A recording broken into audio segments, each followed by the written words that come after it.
Hello everyone, आप सभी लोगों का स्वागत है टीचिंग परीक्षा के आज के इस वीडियो में, जिसमें फ्रेंड्स हम लोग हमारा जो बिहार शिक्षक भर्ती 2023 के लिए हमारा एक जीएस की जो सीरीज चल रही है उसको हम लोग एक कदम और आगे बढ़ाएंगे। तो आप सभी लोग जल्दी जल्दी से बता दीजिए अगर आप लोगों को आवाज़ बराबर आ रही है, स्ट्रीमिंग भी आप सभी लोगों को बराबर है। जितने भी लोग हमारे साथ में यहाँ पर में जुड़ चुके हैं उन सभी का स्वागत है। सभी को आदाब, नमस्कार, सत श्री अकाल, ladies and gentleman, boys and girls, आप सभी का स्वागत है जी। तो मुझे उम्मीद है कि आवाज़ बराबर से आ रही होंगी आप लोगों को। तो ज़्यादा समय वेस्ट ना करते हुए जल्दी से हम लोग स्टार्ट करते हैं। जितने भी लोग यहाँ पर मैं देख रहे हैं फ्रेंड्स इस सेशन को, जिन्होंने भी लाइक कर दिया, उन सभी लोगों का बहुत बहुत धन्यवाद। आप लोगों ने फ्यूल दे दिया है, एनर्जी दे दी है और ज़्यादा जो है सेशन को अच्छे से कंडक्ट करवाने के लिए। और जहाँ जहाँ भी इस सेशन को शेयर कर सकते हो अपने दोस्तों के साथ में, टेलीग्राम, फेसबुक, व्हाट्सएप, इंस्टाग्राम, जल्दी जल्दी से शेयर कर देंगे। जिस जिस भी ग्रुप में आप लोग शेयर कर सकते हो जल्दी जल्दी से शेयर कर दीजिए आप लोगों को, ठीक है। चलिए तो स्टार्ट करते हैं हम लोग हमारे पहले क्वेश्चन के साथ में फ्रेंड्स। आप लोगों का देखिए यहाँ पर मैं क्वेश्चन बोला गया है कि which of the following is the option for management of air pollution. सबसे बेस्ट आप लोगों का जो है एयर पोल्यूशन को मैनेज करने के लिए सबसे अच्छा तरीका क्या होगा।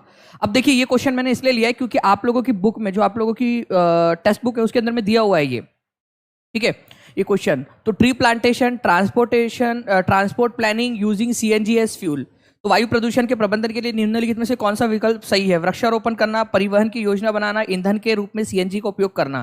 तो आप लोग ध्यान से देखिए फ्रेंड्स, ट्रांसपोर्टेशन प्लानिंग, ठीक है, ये आप लोगों का एक अच्छा तरीका हो सकता है कि भाई आप लोग जो है सरकारी ट्रांसपोर्ट दो, ताकि लोग अपने प्राइवेट ट्रांसपोर्ट का मतलब अपनी खुद की कार का इस्तेमाल कम करें और बसेस वगैरह में ज़्यादा जाए, पब्लिक ट्रांसपोर्ट का इस्तेमाल ज़्यादा करें, जिससे कि जो कार्बन फुटप्रिंट है या जो कार्बन डाइऑक्साइड और उसके जैसे और भी बहुत सारी जो गैसेस निकलती है वो कम निकले, ठीक है। सीएनजी का इस्तेमाल करो क्योंकि सीएनजी जो है एक बहुत ही अच्छा अल्टरनेटिव है पेट्रोल और डीजल का।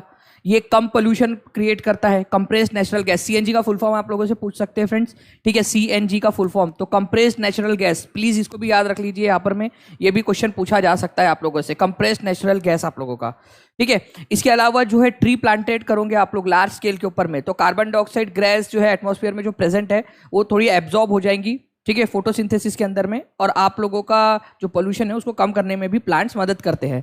तो आंसर आपका हो जाएगा ऑल ऑफ दीज, सभी के सभी। तो जो आप लोग आंसर लगा रहे थे, कुछ लोग ए आंसर लगा रहे थे, कुछ लोग बी आंसर लगा रहे थे, कुछ लोग सी लगा रहे थे, ठीक है। तो आंसर जो है आप लोगों का क्या हो जाएगा, आंसर आप लोगों का हो जाएगा ऑप्शन नंबर डी, ठीक है। ये थोड़ा सा आप लोगों ने याद रखना है, इंपॉर्टेंट है, एग्जाम के अंदर में आप लोगों से पूछा जा सकता है।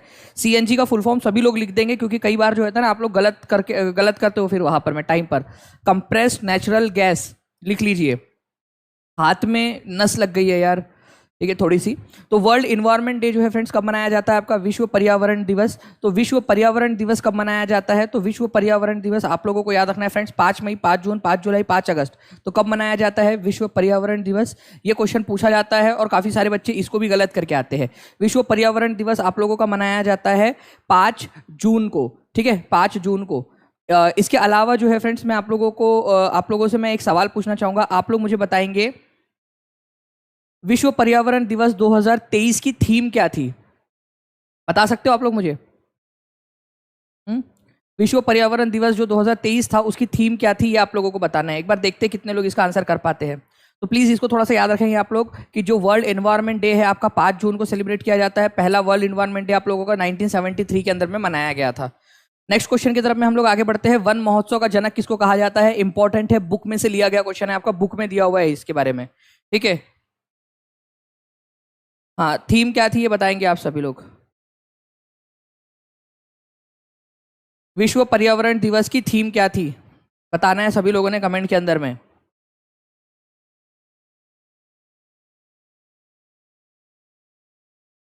तो वन महोत्सव का जनक देखिए फ्रेंड्स, 1950 में जब हमारा संविधान लागू हो गया था उसके बाद में हमारे भारत के पहले जो एग्रीकल्चर और फूड मिनिस्टर बने थे, मतलब बाद में संविधान लागू होने के बाद में, वो थे के एम मुंशी, ठीक है, कन्हैयालाल, ठीक है, मुंशी।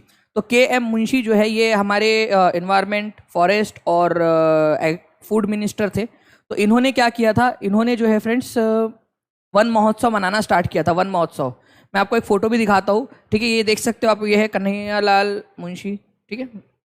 तो के एम मुंशी इन्होंने जो है क्या किया, इन्होंने स्टार्ट करवाया था कि भाई प्लांट जो है उसको ज़्यादा से ज़्यादा उगाया जाए, वन महोत्सव मनाया जाए, ज़्यादा से ज़्यादा लोग जो है पेड़ उगाएंगे तो ज़्यादा फायदा होगा हमें।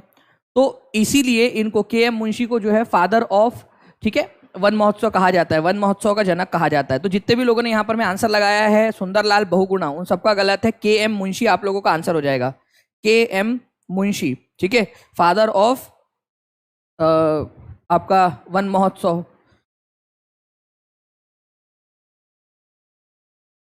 The first cotton mill in India was set up as spinning mill in, ठीक है। आपको बताना है भारत की पहली सूती मिल कताई मिल के रूप में कहाँ स्थापित की गई थी। भारत की पहली सूती मिल या जो कपड़े की मिल है वो कहाँ पर में स्थापित की गई थी, ये आप लोगों को बताना है। सिंपल सा क्वेश्चन है फ्रेंड्स आप लोगों का। आप लोगों से ये पूछा गया है कि भारत के अंदर में पहली बार कॉटन मिल कहाँ पर में स्थापित की गई थी और कब की गई थी, ये भी आप लोग बता सकते हो। जो लोग पूछ रहे हैं कि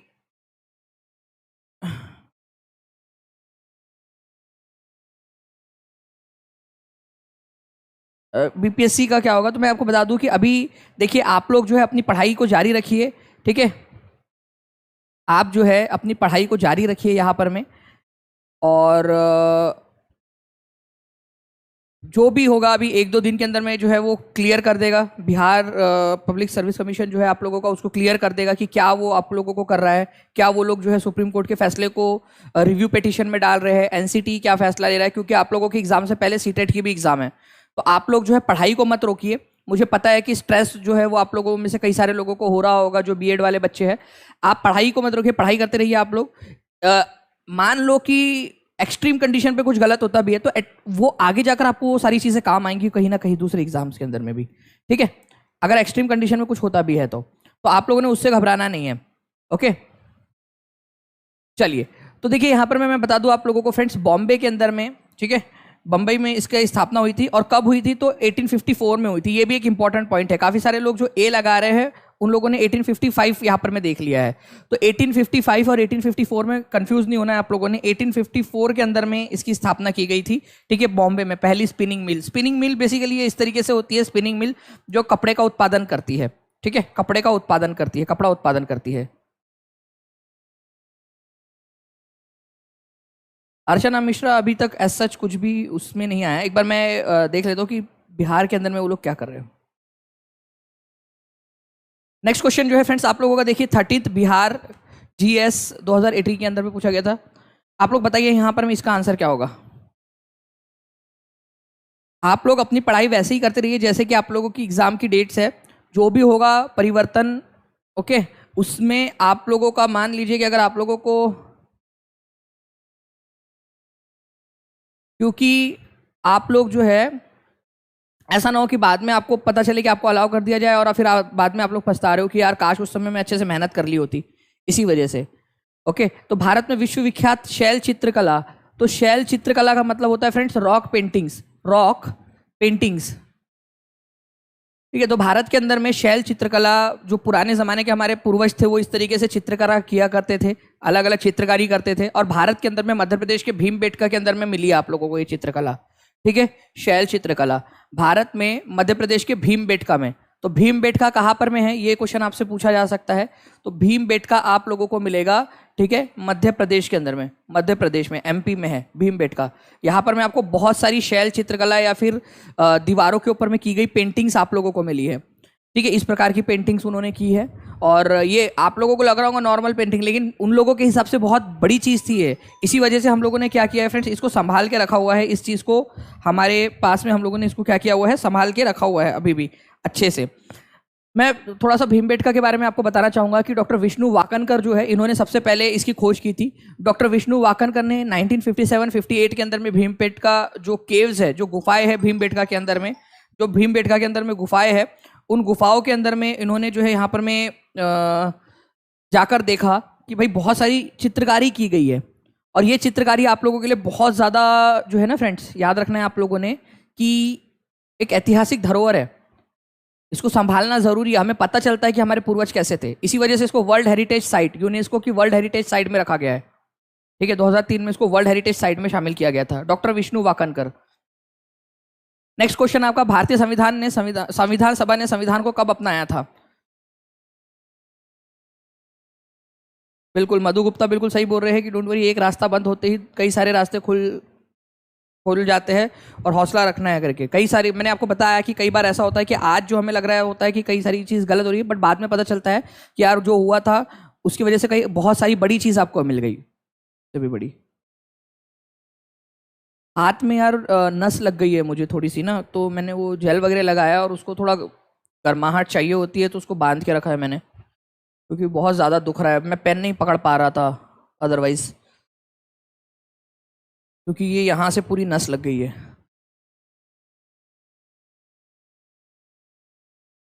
होपफुली शाम रात तक या कल तक ठीक हो जाएगा। When did the Indian constituent assembly adopted the constitution?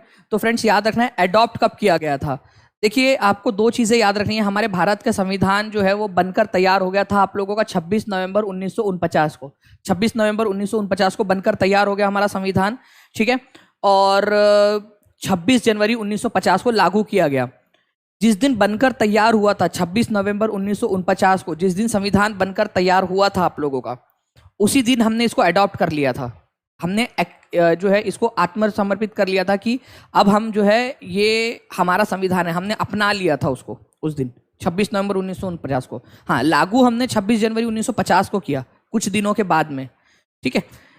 लेकिन बनकर तैयार जिस दिन हुआ था उस दिन हमने अपना लिया था। जैसे कि आपका घर बनके तैयार हो गया है, आपने उस घर को अपना लिया कि हाँ भाई हमारा घर बनके रेडी हो गया, फिर आप बाद में जाकर उसमें गृह प्रवेश करते हो, बाद में रहना चालू करते हो। जिस दिन बन गया उसी दिन शाम में जाके रहना स्टार्ट नहीं कर देते, थोड़े समय बाद करते हो आप लोग, ठीक है। बिल्कुल अली अरमान जी, तो ये याद रखेंगे आप सभी लोग। और संविधान सभा के जो टेम्पररी चेयरमैन थे वो कौन थे? सच्चिदानंद सिन्हा। टेम्पररी मतलब सिर्फ 2 दिन के लिए बने थे वो, 9 तारीख और 10 तारीख के लिए, ठीक है। बाकी 11 तारीख को जो है friends Rajendra Prasad permanent president चुन लिए गए थे संविधान सभा के। तो संविधान सभा के टेम्पररी अध्यक्ष कौन थे? संविधान सभा जब 9 दिसंबर 1946 को बैठी थी पहली बार, तो बहुत सारे लोग थे, ठीक है। तो किसी ना किसी को तो अध्यक्ष बनाना था जब तक कि परमानेंट अध्यक्ष का चुनाव ना हो जाए। तो जो सबसे बुजुर्ग नेता थे सच्चिदानंद सिन्हा, उनको यहाँ बना दिया गया, नेता बना दिया गया या चेयरमैन बना दिया गया, टेम्पररी चेयरमैन। और फिर बाद में उनकी अध्यक्षता में राजेंद्र प्रसाद का चुनाव हुआ और वो परमानेंट अध्यक्ष बन गए, ठीक है। चलिए, संविधान प्रारूप समिति के अध्यक्ष कौन थे? प्रारूप समिति, ड्राफ्टिंग कमेटी, बताइए जल्दी से।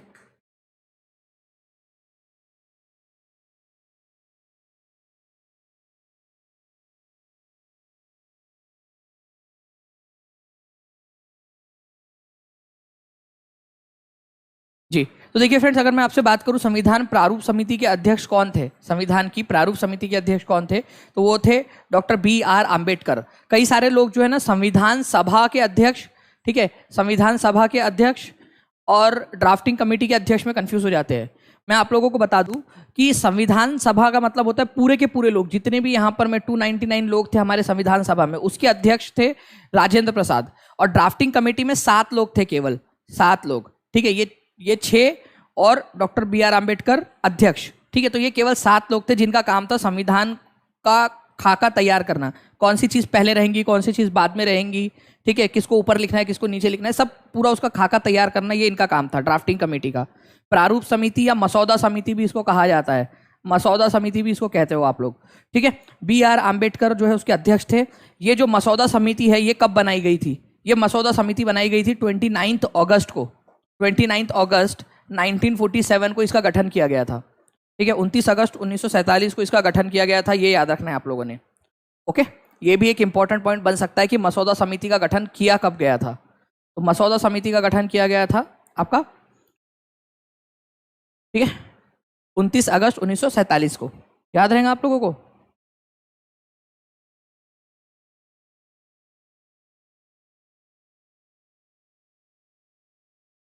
रानो यादव भावी शिक्षिका जी, अभी जो है ना उसके ऊपर में एक बार बिहार सरकार का क्लैरिफिकेशन आ जाने दीजिए, ठीक है। और एक बार सीटेट का जो है ना आज या कल के अंदर में सीटेट का क्लैरिफिकेशन आ जाएगा इसके ऊपर में मोस्ट प्रोबेबली, ठीक है। हाथ में क्या हुआ? हाथ में नस लग गई है यार थोड़ी सी। तो 2 आंसर हो जाएंगे आप लोगों का, ये याद रखना है आप लोगों ने। नो फ्रेंड, निम्नलिखित में से किस संविधान सभा के निम्नलिखित में से संविधान सभा के अध्यक्ष कौन थे? तो ये तो सिंपल सा हो गया आप लोगों का। अब बताओ संविधान सभा के अध्यक्ष कौन थे?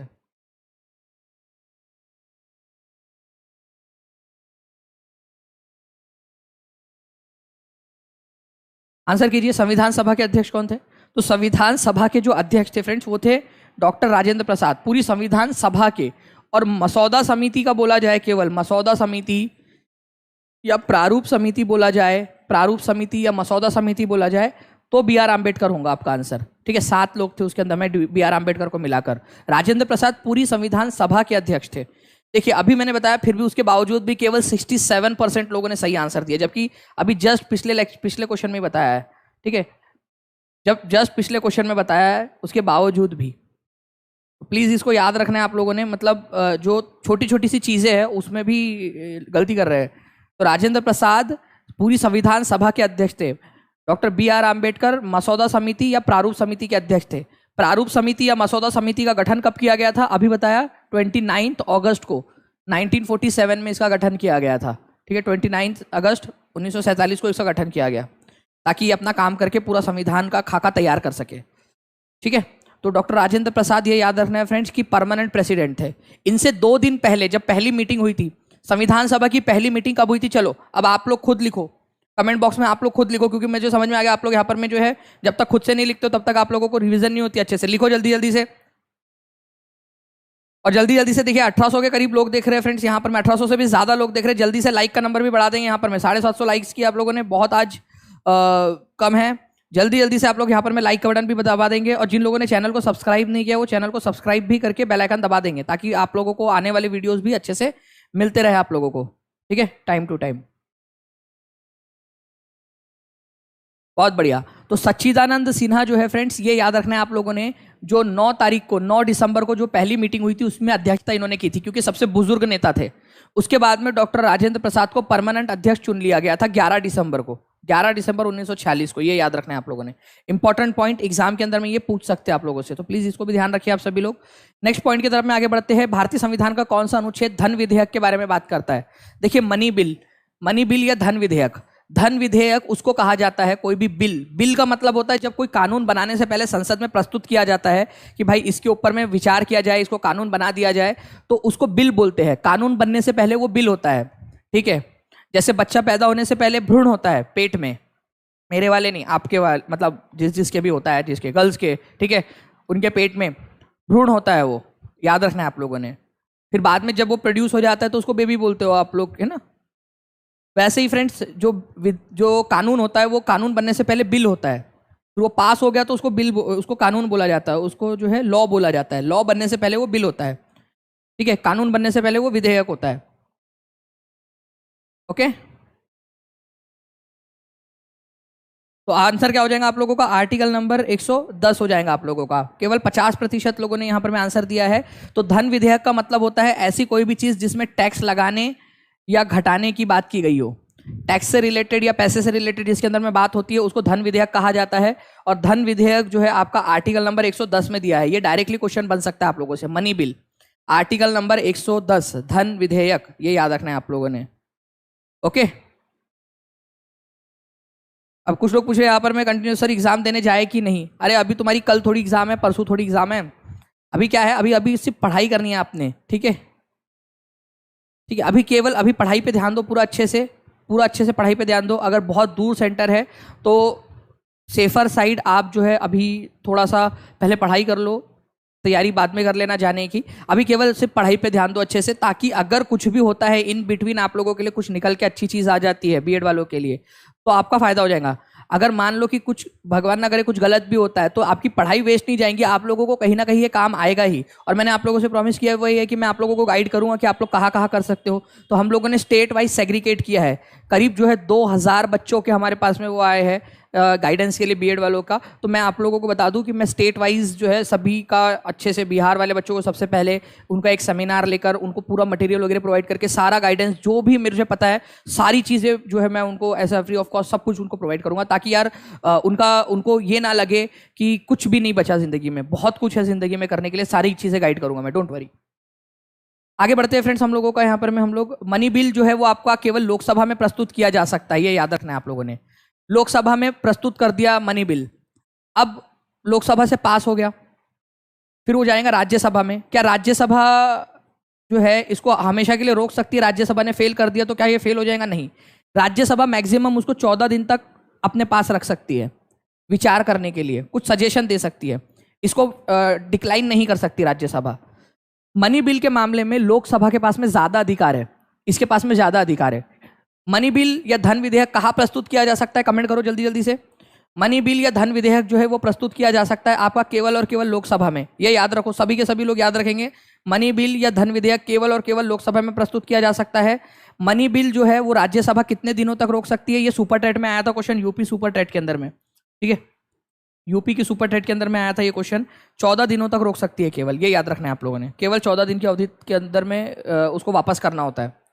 नेक्स्ट क्वेश्चन की तरफ में आगे बढ़ते हैं। किसी भी राष्ट्रपति का दिमाग सटक गया मान लो और वो संविधान के खिलाफ जाके काम कर रहे हैं, तो संविधान का उल्लंघन करने पर उनको महाअभियोग के जरिए हटाया जा सकता है। महाअभियोग एक प्रक्रिया है जिसके तहत राष्ट्रपति को उनके पद से हटा दिया जाता है।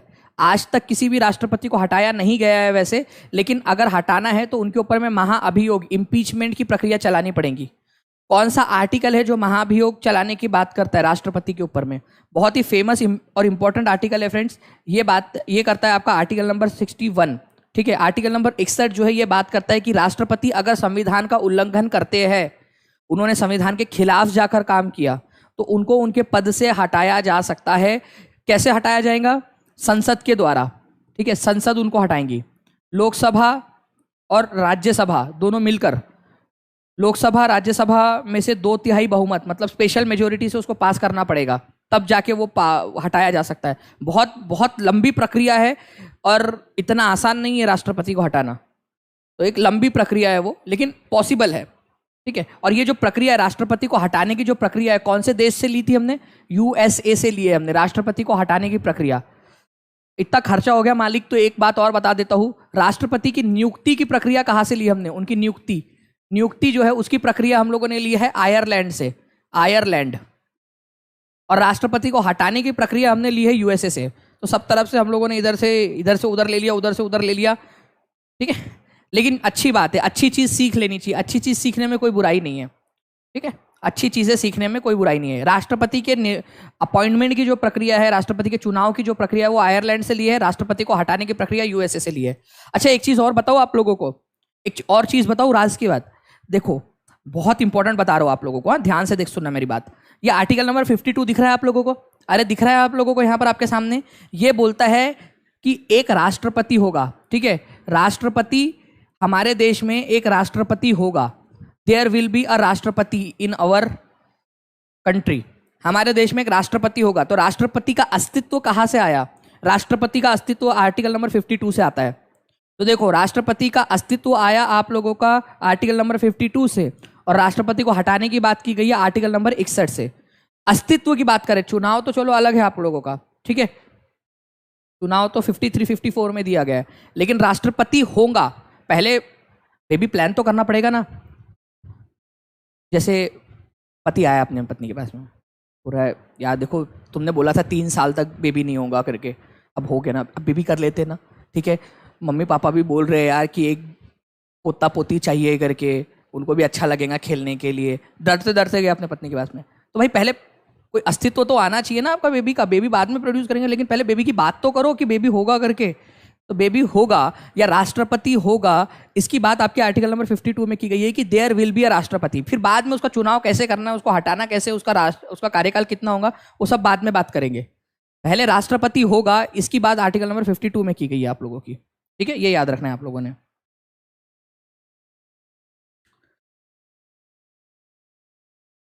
इसका बताइए आप लोग, अस्पृश्यता का उन्मूलन जो है वो किस बारे में बात की गई है आप लोगों की?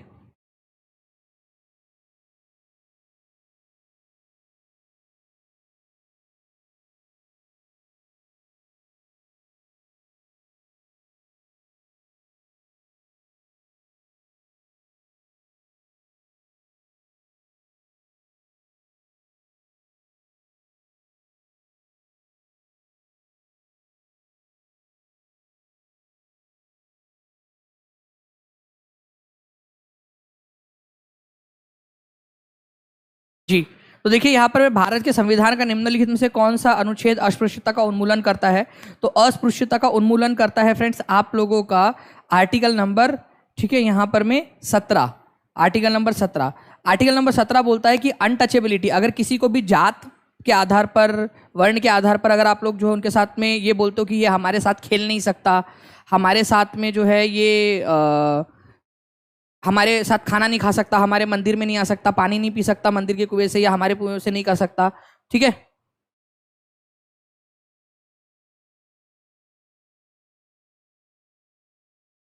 समर चौहान, अब खर्चे की बात कर रहे हो आप, तो आपका दिमाग में थोड़ा सा, कान में थोड़ा सा खर्चा रखो यार। मैंने बता दिया कि महाभियोग जो है केवल संविधान के उल्लंघन के आधार पर चलाया जा सकता है। यहाँ साफ साफ लिखा है कि केवल और केवल संविधान के उल्लंघन के आधार पर उन पर चलाया जा सकता है, और कोई आधार नहीं हो सकता। केवल संविधान के उल्लंघन के आधार पर महाभियोग चल सकता है, कोई और आधार नहीं हो सकता। अस्पृश्यता का उन्मूलन आर्टिकल नंबर 17 में दिया गया है कि भाई छुआछूत अगर आप करोगे तो आप लोगों के साथ आप कोई भी सरकारी इसके लिए आप एलिजिबल नहीं रह जाओगे, ठीक है।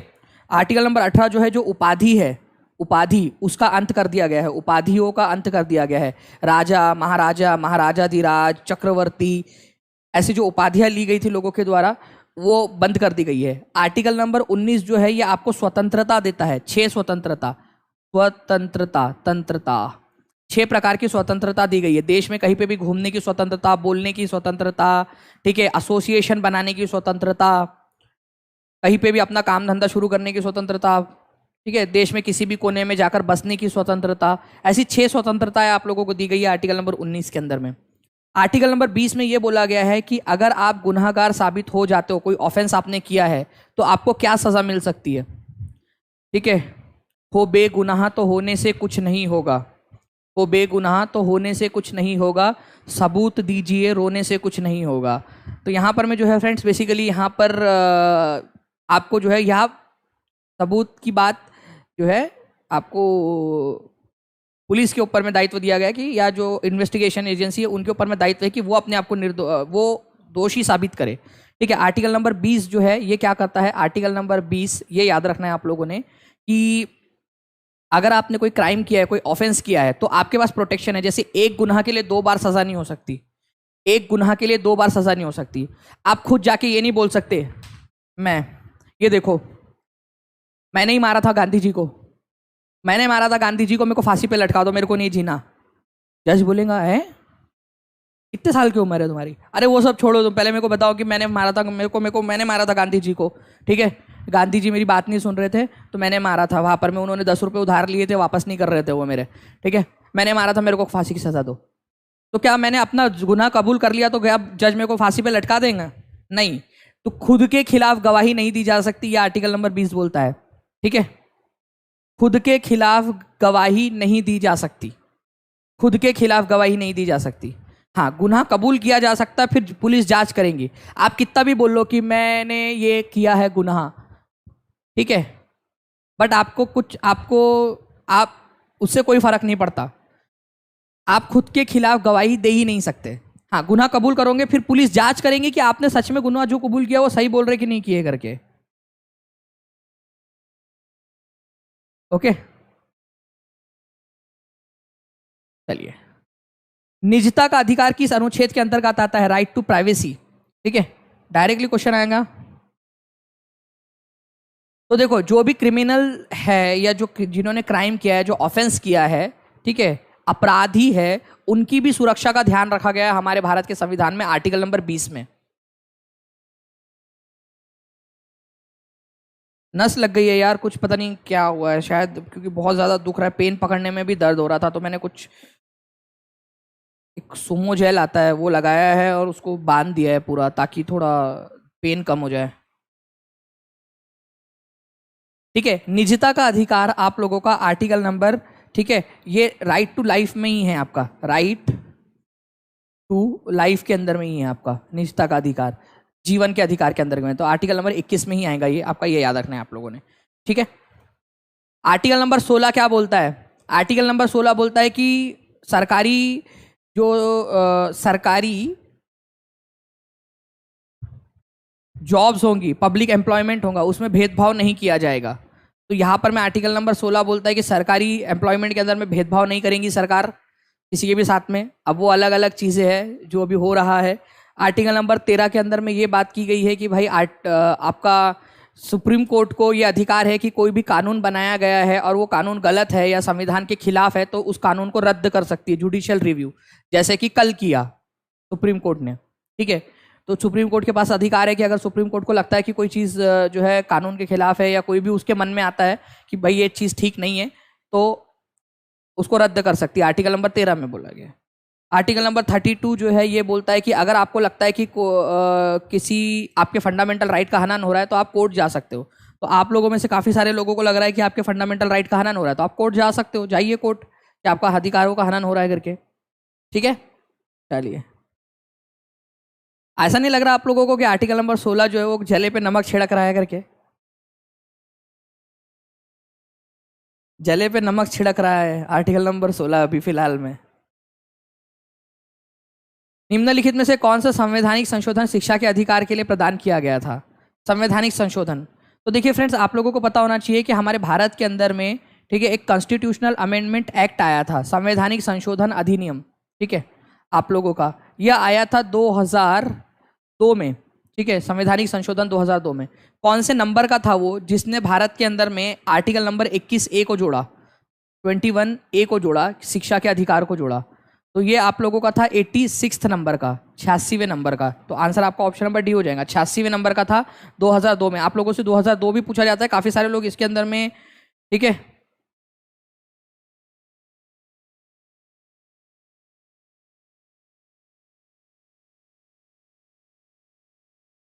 ठीक है, ये याद रखना है आप लोगों ने। उसके बाद में आगे बढ़ते हम लोग यहाँ पर में हमारे नेक्स्ट क्वेश्चन की तरफ में। जीएसटी बिल कौन से साल आया था? ईयर बताएंगे आप लोग मुझे। जीएसटी बहुत ही इंपॉर्टेंट हमारे देश के अंदर में एक रिवॉल्यूशन है, ये जनरल नॉलेज के अंदर में पूछे जाने की संभावना है आप लोगों से। आप लोग बताइए यहाँ पर में कि जीएसटी जो है आप लोगों का कौन से साल के अंदर में लाया गया था जीएसटी बिल, और कौन से नंबर का संवैधानिक संशोधन था वो?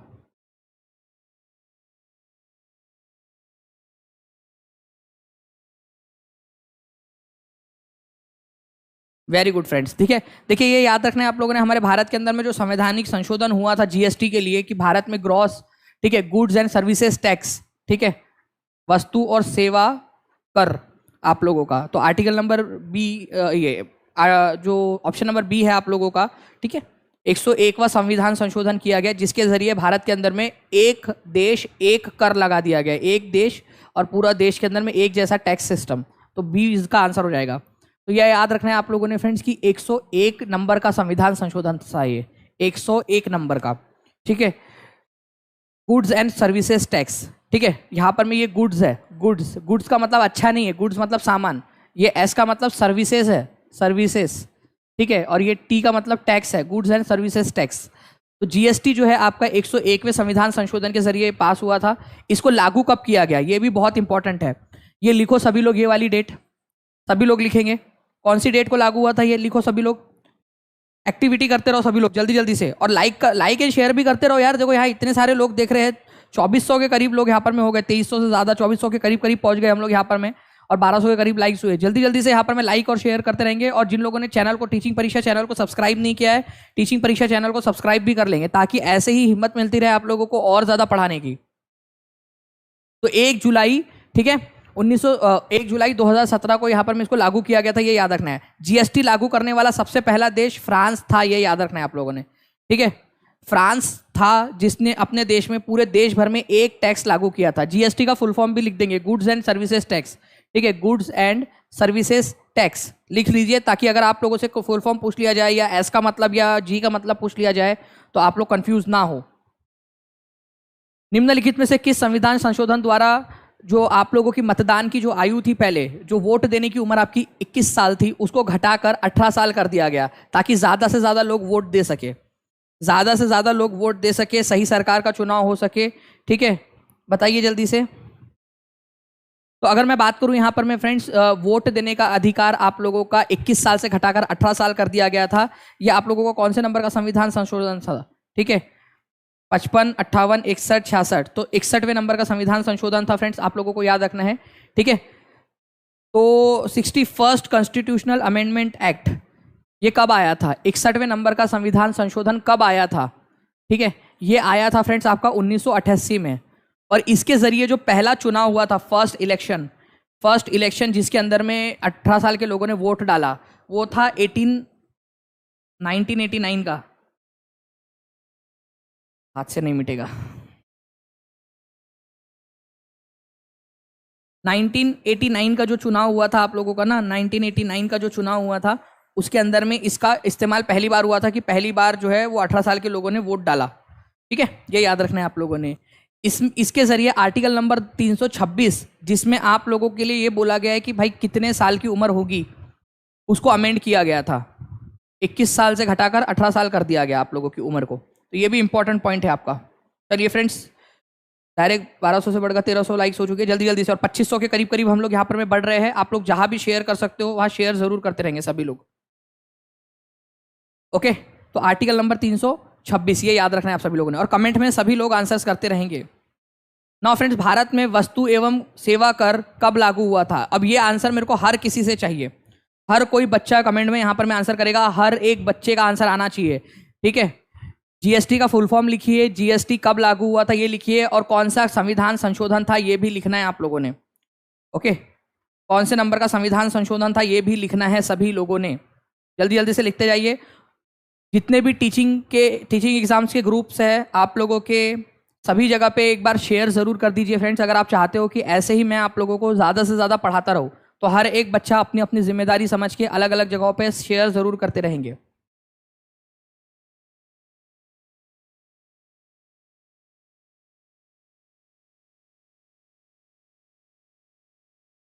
बहुत बढ़िया। देखिए, ये होती है बात, आप लोगों ने एकदम आग लगा दी है चैट बॉक्स के अंदर में। ठीक है, तो भारत में वस्तु एवं सेवा कर जो है आप लोगों का ये लागू हुआ था आपका 1 जुलाई 2017 को। 1 जुलाई 2017 को। कौन से नंबर का संविधान संशोधन था वो भी लिख दिया है आप लोगों ने, बहुत बढ़िया। 101वें नंबर का था संविधान संशोधन। ठीक है, ये भी याद रखना है आप लोगों ने। तो आंसर आप लोगों का ऑप्शन नंबर सी हो जाएगा। कौन सा देश था जिसने सबसे पहले जीएसटी लागू किया था, कोई बता सकता है? वो देश कौन सा था जिसने सबसे पहले जीएसटी लागू किया? तो जीएसटी लागू करने वाला सबसे पहला देश आप लोग कमेंट करके बताएंगे मुझे। भारत में किस वायसराय को स्थानीय स्वशासन का जनक माना जाता है? Father of local self government. ठीक है, हाथ में यार नस लग गई है बहुत जोर से, मतलब पेन पकड़ने में भी बड़ी दिक्कत हो रही है, बट मैं जैसे जैसे चला रहा हूँ काम। अभी भी सुमो जेल आता है एक, वो लगाया है मैंने, उसको थोड़ा सा गर्माहट मिल रही है, तो होपफुली थोड़ा सा इसको आराम देंगे हम लोग और वो करेंगे तो वो ठीक हो जाएगा।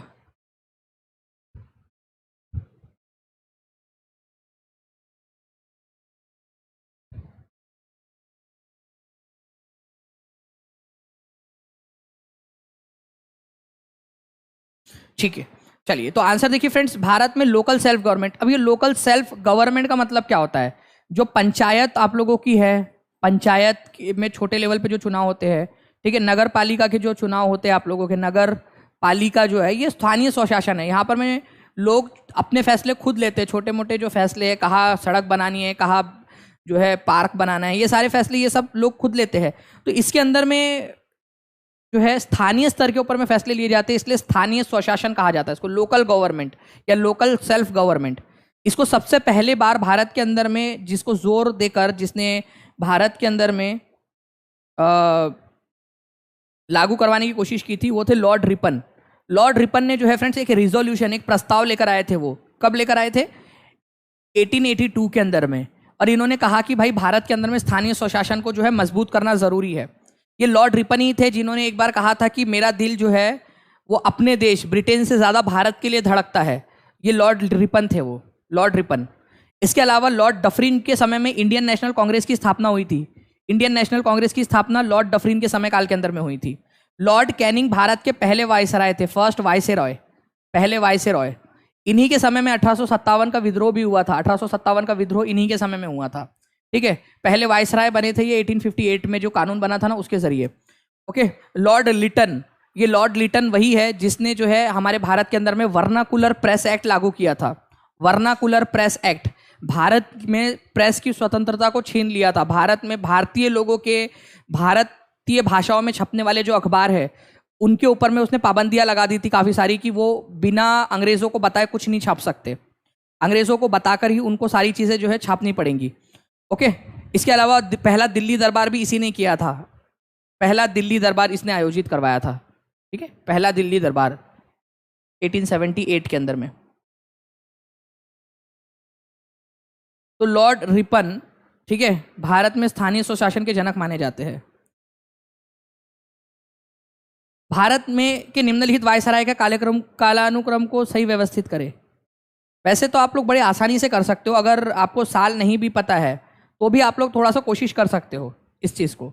मैं बताता हूँ कैसे। अगर ऐसा क्वेश्चन कुछ आ जाए आप लोगों का, तो आपको एक चीज़ पता होनी चाहिए कि लॉर्ड जो है कर्जन और लॉर्ड डफरिन, ठीक है, लॉर्ड कर्जन जो है, अभी मैंने आप लोगों को बताया फ्रेंड्स कि लॉर्ड कर्जन जो है भारत के लॉर्ड कैनिंग जो है भारत के पहले वायसराय थे। लॉर्ड कर्जन जो है आप लोगों के 1905 में बंगाल का विभाजन किया था, तो 1905 के आसपास में ये थे। ऐसा नहीं कह रहा कि 1905 में आए, तो 1905 के आसपास में थे ये थे। 1885 में 1885 के अंदर में जब कांग्रेस की स्थापना हुई, तो ऑब्वियस सी बात है 2 पहले आना चाहिए, 3 बाद में आना चाहिए।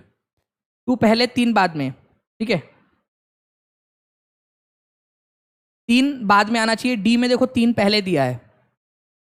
इसके बाद में लॉर्ड लिटन, इन्होंने भारत के अंदर में 1878 में पहला दिल्ली दरबार भराया था। 1876 के अंदर में उन्होंने क्या किया था, 1876 में भारत में वर्नाकुलर प्रेस एक्ट भी लेकर आए थे वो, ठीक है, तो ये इससे भी पहले आ जाएगा लॉर्ड लिटन। तो लिटन 2 और 3 से पहले आना चाहिए, 2 और 3 से पहले। तो देखो यहाँ 3 पहले है, यहाँ 2 पहले है, 4 पहले आना चाहिए। यहाँ देखो 4 बाद में आया है, ये भी आंसर नहीं हो सकता। तो देखो 2 और 3 से पहले है, ए में ही केवल ए में है। आखिर मैं आप लोगों को ये पूरा बताता हूँ, लेकिन आप लोग जो है थोड़ा सा देखिए, थोड़ा समझने की कोशिश कीजिए कि कैसे हम लोगों ने इसको किया है, क्योंकि आप सारे लोगों का ईयर तो याद नहीं रखोगे, है ना, ईयर तो याद रखोगे नहीं आप लोग, तो आप लोग क्या याद रखोगे उसको आप लोग देखिए। केवल जो है मैं यहाँ पर मैं जैसे देख पा रहा हूँ फ्रेंड्स, 18% लोगों ने सही आंसर, 19% हो चुके अब जो है सही आंसर दिया है। मैं आप लोगों को सारे इन लोगों को बता देता हूँ। लॉर्ड मेयो जो है फ्रेंड्स, ये आप लोगों का 1869 से लेकर 1872 तक भारत के जो है वायसराय थे। इन्हीं के समय में भारत में पहली बार सेंसस हुआ था 1872 में। तो भारत का पहला सेंसस या भारत का पहला जो है आप लोगों का भारत का पहला जनगणना, ठीक है, कब हुई थी? तो भारत की पहली जनगणना जो है आप लोगों की हुई थी 1872 के अंदर में। लॉर्ड लिटन जो है फ्रेंड्स, इन्होंने vernacular press act, arms act इन्होंने निकाला था। आर्म्स एक्ट मतलब कि भारत के लोग हथियार नहीं रख सकते, विदेशी लोग हथियार रख सकते हैं, बट भारत के लोग हथियार नहीं रख सकते। वर्नाकुलर प्रेस एक्ट लेकर आया था ये लॉर्ड लिटन। इसमें कहा गया था कि भारतीय भाषाओं के अखबार अपने मनमर्जी से कुछ नहीं छाप सकते, पहले अंग्रेजों को दिखाना पड़ेगा। इन्होंने ही दिल्ली दरबार भी भराया था सबसे पहला वाला, ठीक है। इन्होंने सिविल सर्विसेज एग्जाम के अंदर में जो एज थी, ठीक है, 21 से घटाकर 19 कर दी थी, ताकि भारतीय लोग जो है इसमें शामिल ना हो सके, क्योंकि हम लोगों को तो हमारा दिल ही टूटता है 16-17 साल की उम्र में, मतलब सबका नहीं, मैक्सिमम भारतीय लोगों का, ठीक है, 16-17 साल की उम्र में दिल टूटता है उनका, और फिर उनका संभलने में उनको 18-19 साल लग जाते हैं। तो फिर पढ़ाई कब करेंगे वो लोग?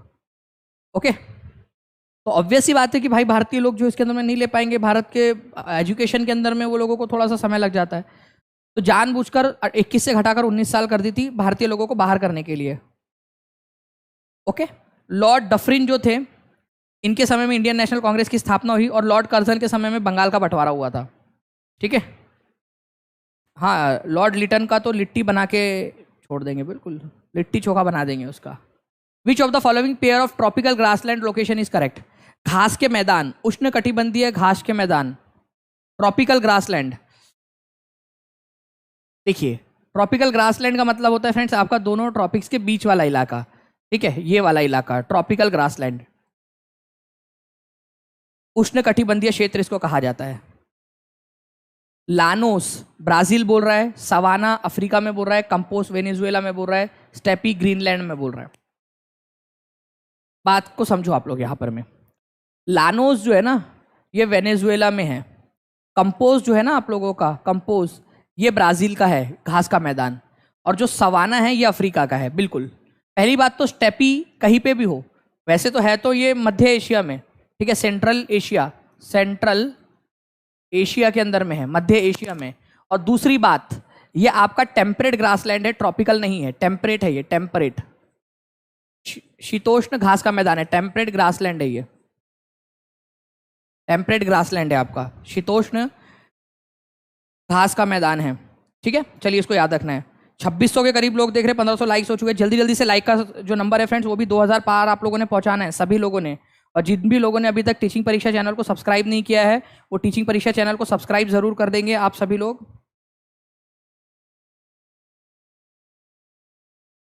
चलिए, तो ये आप लोगों का क्वेश्चन था जो आप लोग याद रखोगे फ्रेंड्स। ठीक है, लानोस कहाँ का है जल्दी से लिखो। आप एक काम करो, मेरे साथ साथ में लिखो आप लोग, मैं चाहता हूं आप लोगों की रिवीजन हो जाए। ठीक है, रिवीजन हो जाए। लानोस पूछेगा आप लोगों से, लानोस जो है ये कहाँ का है, लिखो सभी लोग। लानोस वेनेजुएला में बोला जाता है घास के मैदान को, लानोस। ठीक है, ओके। कंपोज जो है आप लोगों का कहा जाता है ब्राजील के अंदर में, और स्टेपी जो है आप लोगों का सेंट्रल एशिया में कहा जाता है घास के मैदान को। बट वो ट्रॉपिकल घास के मैदान नहीं है, वो शीतोष्ण टेम्परेट घास के मैदान है, वो ट्रॉपिकल नहीं है, टेम्परेट है वो। ठीक है, बाकी सवाना जो है अफ्रीका के अंदर में कहा जाता है और वो ट्रॉपिकल ग्रासलैंड है। ये यहाँ पर में अफ्रीका के अंदर में इधर साइड में पाया जाता है, ट्रॉपिकल क्षेत्र में अफ्रीका में। लिख दो सभी लोग ताकि याद हो जाए आप सभी लोगों को, है ना। चलिए, यहाँ पर मैं आप लोग चाहो तो इसका एक बार स्क्रीनशॉट ले लो सभी लोग, सारे के सारे लोग जल्दी जल्दी से इसका स्क्रीनशॉट ले लेंगे और एक बार याद जरूर कर लेंगे इसको, क्योंकि ये देखिए ये आप लोगों का पूछे जाने की बहुत अधिक संभावना है आप लोगों के एग्जाम के अंदर में। तो इसके लिए सभी लोगों ने तैयार रहना है, ये एग्जाम के अंदर में आप लोगों से पूछा जा सकता है। ठीक है सभी लोग। बाकी जो है फ्रेंड्स मैं आप लोगों से उम्मीद करता हूँ कि आप लोग, एक क्वेश्चन है जो आप लोग इसके आंसर कमेंट में करोगे। जस्ट अ सेकेंड,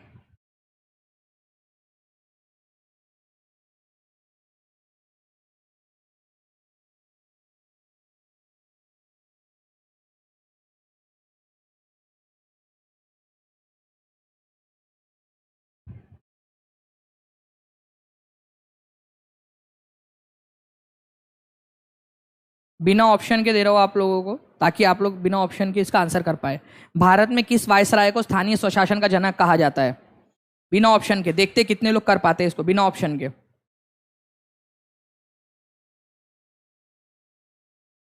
टेस्ट चाहिए इसका, बिल्कुल। देखिए जैसे ही इसके जो है 50,000 ये हो जाएंगे ना व्यूज़, मैं इसको आप लोगों को दे भी दूंगा। तो ज़्यादा से ज़्यादा जहाँ जहाँ शेयर कर सकते हो वहाँ शेयर भी कर दीजिए, क्योंकि टीम को भी पूरी की पूरी मोटिवेशन की ज़रूरत है। ठीक है, तो जहाँ जहाँ भी आप लोग शेयर कर सकते हो वहाँ शेयर भी कर देंगे। आप लोगों को बताना है फ्रेंड्स, एक क्वेश्चन और दे रहा हूँ आप लोगों को। एक्चुअली मैं इसलिए यहाँ पर मैं इसको पेश कर रहा हूँ क्योंकि मेरे हाथ से लिखा नहीं जा रहा है। मैं कोशिश कर रहा हूँ कि जितना हो सके उतना मैं यहाँ पर मैं लिखूँ उसको। ठीक है, थोड़ी देर और रखते हैं उसको अपन इस तरीके से अच्छे से, तो ठीक हो जाएगा। ठीक है, इसका आंसर भी करेंगे आप लोग। When was goods and services tax came into effect? Bharat में वस्तु एवं सेवा कर जो है कब लागू हुआ था? सारी की सारी जानकारी जो जो आप लोगों को पता है, सारी की सारी जानकारी जो है आप लोगों की, आप लोग उसको यहाँ पर में लिख दीजिए कमेंट बॉक्स के अंदर में। और सारे के सारे बच्चे जो है कमेंट के अंदर में लिख देंगे, कमेंट बॉक्स के अंदर में, क्योंकि कमेंट बॉक्स में जब आप लिखते हो तो इससे पता चल जाता है आप लोगों का। ठीक है सर, बच्चे डिमोटिवेटेड क्लास नहीं कर पा रहे हैं। एसके क्रिएशन जी, बिहारी गर्ल, देखिए आप जो है ना अभी एक मुसीबत की घड़ी है। ठीक है, मुश्किल कोई आन पड़े तो घबराने से क्या होगा? मुश्किल कोई आन पड़े तो घबराने से क्या होगा? जीने की तरकीब निकालो, मर जाने से क्या होगा? सब मिलकर आवाज उठाए तो कुछ चांद पे रोज पड़े, मैं तन्हा जुगनू हूँ मेरे चिल्लाने से क्या होगा। जो पूरी शायरी थी वो इस प्रकार की थी कि जब मुश्किल आन पड़ी है तो घबराने से क्या होगा, जीने की तरकीब निकालनी है, हम लोगों ने कुछ तरीका निकालना है और वो तरीका हम लोग निकालेंगे, मिलकर निकालेंगे सारे के सारे लोग हम। तो आपने टेंशन नहीं लेना है इस चीज़ का। ठीक है, चलिए बाकी मिलते हैं फ्रेंड्स हम लोग हमारे नेक्स्ट लेक्चर के अंदर में। ओके, और वेट करते हैं थोड़ा सा कि बिहार सरकार, एनसीटीई, ठीक है, और केंद्र सरकार, इसके ऊपर में क्या आप लोगों का जो है, बिहार सरकार, एनसीटी और केंद्र सरकार इसके ऊपर में क्या रुख लेती है और क्या सुप्रीम कोर्ट में वापस से जाया जाता है, वो मैं आप लोगों को बता दूंगा। ठीक है, चलिए नस लग गई है हाथ की फ्रेंड्स, इस वजह से थोड़ा सा लगाया हुआ है। ठीक है, होपफुली कल तक ये ठीक हो जाएगा। अभी वो सुमो जेल आता है, को लगा के रखा हुआ है उसके ऊपर में बांध के उसको। ओके चलिए, बाकी मिलते हैं हम लोग हमारे नेक्स्ट लेक्चर के अंदर में फ्रेंड्स। तब तक के लिए thank you very much, take care and bye, God bless you all, thank you, bye. Ice pack लगाइए सर। ठीक है, मैं आइस पैक भी ट्राई करता हूँ अभी। क्लास के बाद। ठीक है, बाय, थैंक यू।